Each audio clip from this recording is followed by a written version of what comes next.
Well, thank you very much, Cameron. Thanks to the organisers for the very kind invitation to come and talk about some recent work.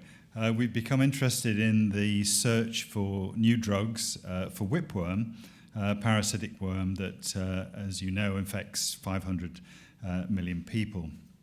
This shows an image of a whipworm partially burrowed into the intestinal epithelium using X-ray tomography. And the work I'll talk about is a three-way collaboration between Professor Angela Russell from the chemistry department in the University of Oxford, Professor Catherine Else from the University of Manchester, a parasitologist, and my own lab at University College just around the corner.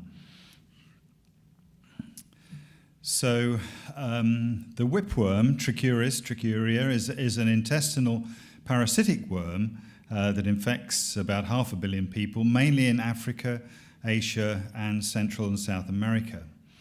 It causes child growth delay, reduced educational achievement, and there's clearly a major economic cost. It's one of the three major soil-transmitted nematodes, the nematode parasites, the whipworm, the hookworm, and ascaris.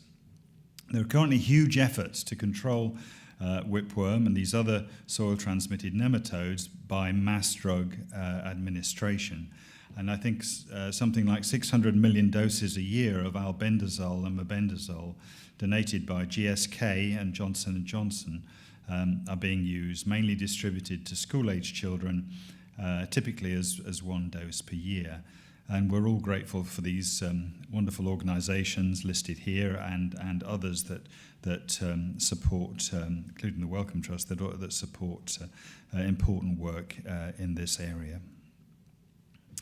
So the current best drug for these soil-transmitted nematodes, mebendazole, doesn't eradicate whipworm. It has rather poor single-dose efficacy, so only 30% single-dose cure rate. This is work of Jennifer Kaiser and colleagues, published in 2008.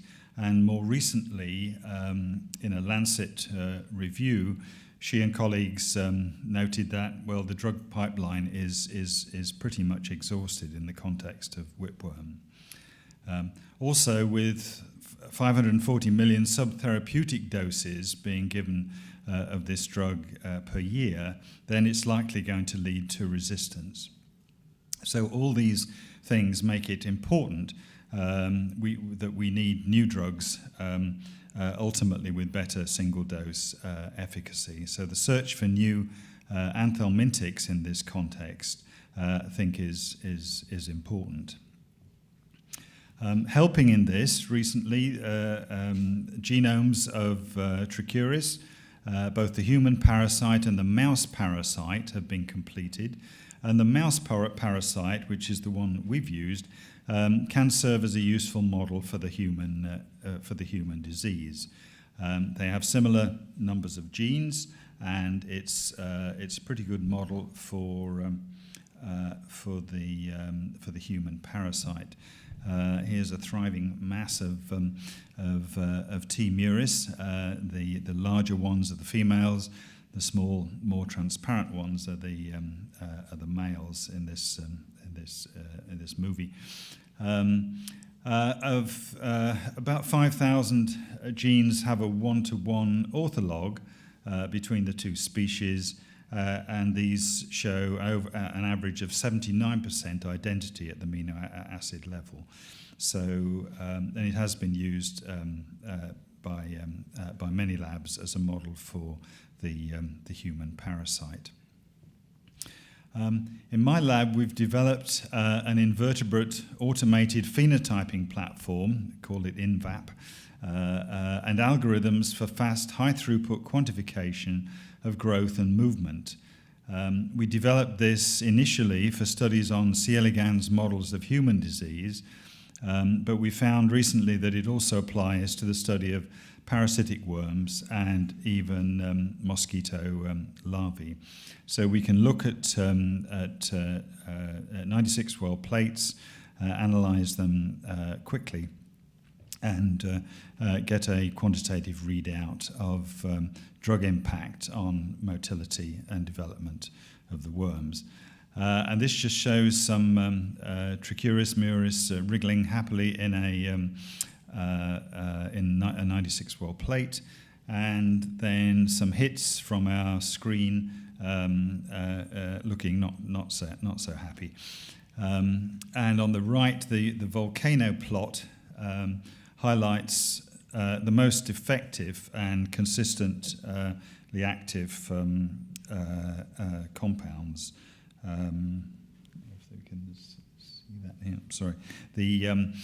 So on the volcano plot, moving to the left are compounds in which the worms show less movement, and then moving up the scale, that's increasing repeatability. So the little square in the corner contains 20 compounds which would reliably immobilize worms in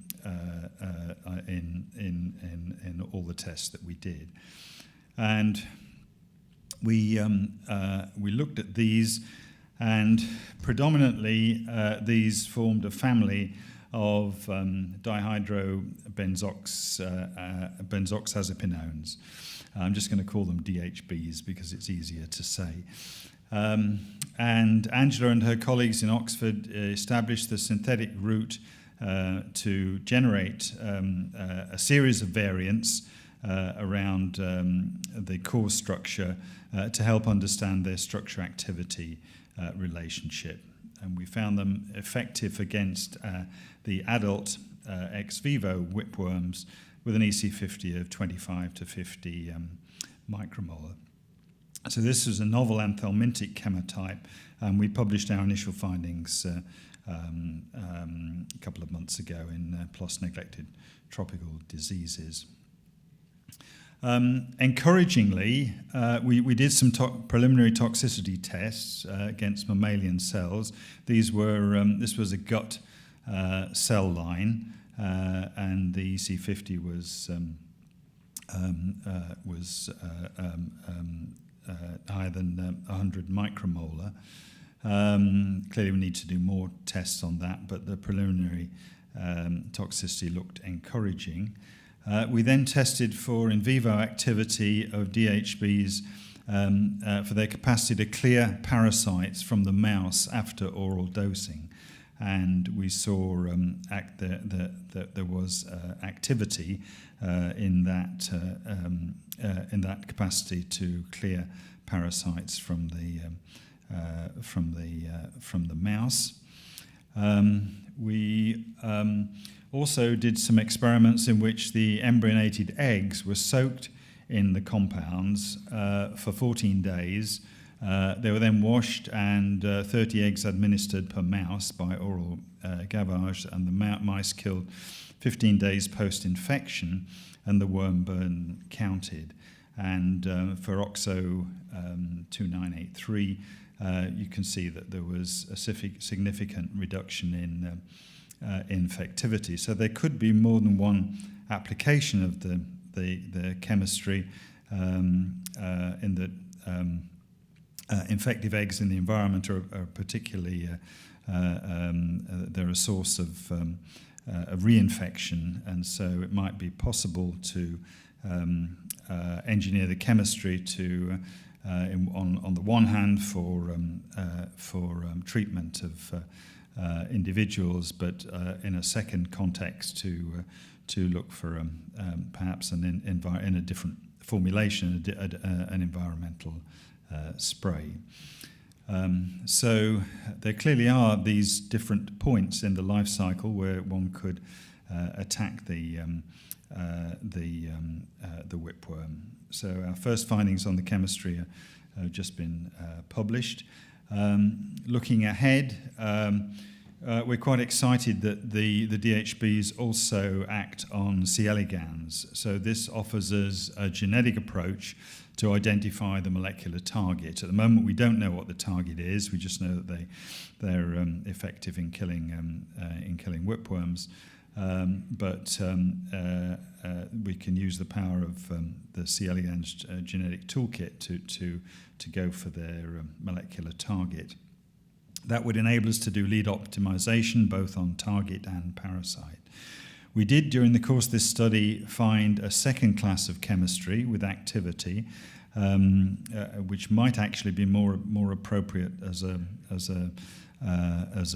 spray treatment. Although there are some we saw more toxicity issues with that. So that's something that would have to be resolved and dealt with. We would like to explore their activity on other parasites. So we've sent, or in process of sending samples to Jennifer Kaiser, Mark Taylor, and Carl Hoffman's laboratories to see if we can get a broader picture of the activity of these compounds. It may be that they only hit whipworms, but there also may be some animal health applications on farm animal whipworm parasites as well. So I hope to look into that. The DHBs are a new class of anti-whipworm agents. They show activity in vitro and in vivo, which we think merits further studies on their possible development. And obviously, we'd like to everybody would like to find a drug that can eradicate this or control this parasite. So, and finally, I'd like to thank Catherine Else in Manchester, her colleagues, Dr. Ruth Foreman and Dr. Emma Murphy, now at Liverpool, who participated in this work. And Angela Russell led the Oxford chemistry efforts. Nikki Willis and Graham Wynne in her lab played a big role. And I'm particularly indebted to Dr. Freddie Partridge and Dr. Nina Heya Chauhan, who helped in the work undertaken at UCL. Thank you for your attention. Thank you.